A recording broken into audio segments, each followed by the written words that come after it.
Welcome back to JMC Live. I told you guys on the last break, and I don't know how some of you guys are going to react to this, but elementary kids. Miranda, average age for elementary kids today's society is what? 5 years old to what, about 5 to about 8, 9, 10, somewhere around there. 12. Elementary is 5 to 7. 10. 5 to 10. Yeah. Okay. 5 to 10-year-olds. Okay, keep this in perspective. 5 to 10-year-old kids. You know, kids are still learning their ABCs. Kids that are learning to write. Kids that are learning to read. Learning to do their 1 + 1 = 2 and all that stuff. Provincetown, Massachusetts, and I can't say Massachusetts. Just say chew. They have a new condom policy that allows the high school and elementary school to pass out condoms to children who request them or want to know more about condoms.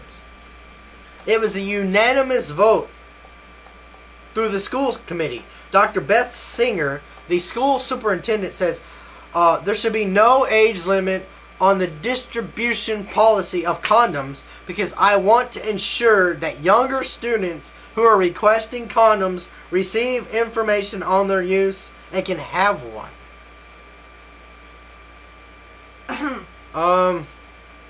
It says, I don't like that students can't be discreet about this, says school committee member Shannon Patrick. They have to go and ask for it rather than them not have the conversation and the condom to not have the condom. I can see some kids opting out because of the conversation. I'm not against the policy. I'm just trying to put myself in a teenager's spot. But the thing is, elementary kids, for those of you guys that are familiar with the Gay Lesbian Alliance and everything that's going on this month with promotion of, you know, gay pride, GLSEN, which is one of the bigger organizations involved with gay pride, and there's a few websites that are out there that I'm not even going to give you that are connected to Rutgers University and a few other universities, and the Kinsey Institute, who has been proven to have sent out people that molested children. Their order is to allow what the UN standards is working on and other country standards. Yes, folks, in the United States we have one of the higher standards for sexual activity, meaning you have to be of a certain age to be allowed legally to consent to have sex, or it's considered rape. And the UN and these other countries, what they're wanting to do is to lower the age of consent. You know, depending on your state, it's anywhere from 14 to 18. And some states, you know, 14 and 15-year-olds can have sex, but if you're a 15-year-old, you have sex with an 18-year-old, it's statutory rape. But articles such as this, giving 5, 6, 7, 8-year-old kids how to have condoms. You have shows like Oprah Winfrey, where she clearly came out and stated, and I paraphrase, teach your daughter how to masturbate. The younger you teach her, the better off she'll be able to understand her own sexuality. So, I don't understand the logic in how the younger we reach someone about sex, the better off we can be. I don't understand it, and it doesn't make sense to me. What is coming to America, which a lot of people think it's not already here, well, unfortunately, folks, it already is here, and things are getting really bad. So bad that people just don't understand what's going on.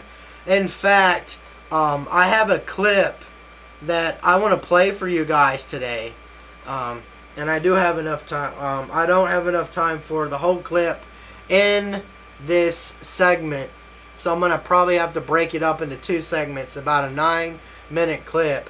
But to show you the effects on sex and what is being fought in the U.S. Capitol Hill, ex-porn star Shelley Lubin, who is the founder of the Pink Cross Foundation, thepinkcross.org.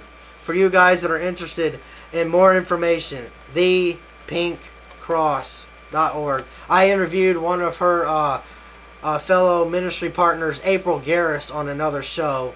I'm actually going to play you a portion of her clip. This was a briefing at the Capitol Hill sponsored by the Coalition for the War on Illegal Pornography. We're going to play part of this clip, and I'll play it in the next segment.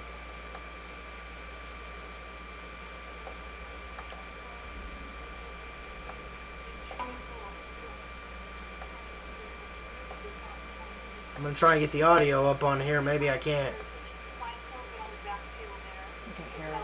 Well, I guess we can't play it on this computer. I might have to try and actually pull it up on the other one.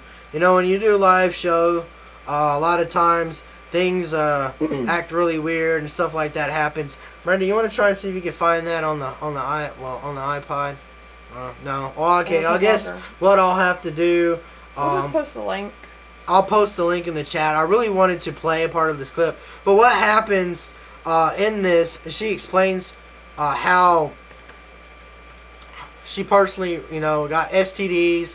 How, you know, God invaded her life and transformed her. I'm real sorry that I'm not able to play this clip. I got my audio all the way up. Actually, I don't know why it's not playing don't worry for about me. It. But they can watch it. We'll post the link and everything. But we'll post the link in the chat, and we'll also post it connected to this clip that we're going to upload here. But she even points out that pornography, sex, and things in society and in the world has gotten to the point where people just become a blind eye to it. You know, while I was in the military, a lot of the guys, especially, you know, Army, Navy, and Marines, they play a lot of, you know, hardcore games, you know, like Call of Duty and Modern Warfare and all that kind of stuff, and it desensitizes you. You know, it's the same thing with sex. They say people that view pornography on a regular basis, it takes a lot more to get a fix, because a lot of people get addicted to a sexual activity, whether it's a self-gratification thing or they're viewing these things. Majority of these films, you know, these professional films, there's like 10 to 20 people on set. There's different, you know, bodies touching, the different positions being held, and people are in pain. There's feces that are having to be cleaned up. You know, a lot of people are getting, as I said, these STDs and things, and it's crazy. So if this stuff is going on in the porn industry, you know, people are killing themselves, they're overdosing on medications, committing suicide on purpose. What's going to happen when we continue to post and move forward an agenda of allowing condoms for kids? You know, I don't know anyone that has a 6, 7, 8-year-old that wants them to, you know, have sex, masturbate. I do know there's people 6, 7, 8 years old that have become sexually active. They've been molested and so much stuff. You know, I think it's crazy that, you know, people want to be wrapped up in these things and stuff like that. There are 6 federal obscenity laws currently in the books. Illegal hardcore pornography is running rampant. It's on TV, it's on the internet, and they believe the rules need to change. One, they want to change things like making them wear condoms and actually make it illegal for bodily fluids to touch each other. When we return, we'll talk more about this and a few other things. We'll be right back.